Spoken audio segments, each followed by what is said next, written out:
పోరాడతాం ఇంటి స్థలాలు ఇచ్చే వరకు, ఇవ్వాలి అర్హులైన పేదలకు ఇంటి స్థలాలు, 2 సెంట్ల ఇంటి స్థలము, 5 లక్షల రూపాయలు ఇంటి నిర్మాణానికి సహాయము అమలు చేయాలి. చంద్రబాబు ఎన్నికల వాగ్దానం అమలు చేయాలి. ఎన్నికల వాగ్దానం అమలు చేయాలి. చంద్రబాబు ఇంటి స్థలం ఎన్నికల వాగ్దానం ఇవ్వాలి. అర్హులైన పేదలకు 2 సెంట్ల ఇంటి స్థలము ఇవ్వాలి. అర్హులైన పేదలకు 2 సెంట్ల ఇంటి స్థలము ఇవ్వాలి. అర్హులైన పేదలకు ఇంటి స్థలాన్ని ఇంటి నిర్మాణానికి 5 లక్షలు ఇచ్చే వరకు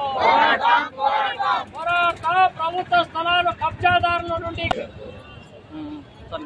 ఇవ్వాలి. అర్హులైన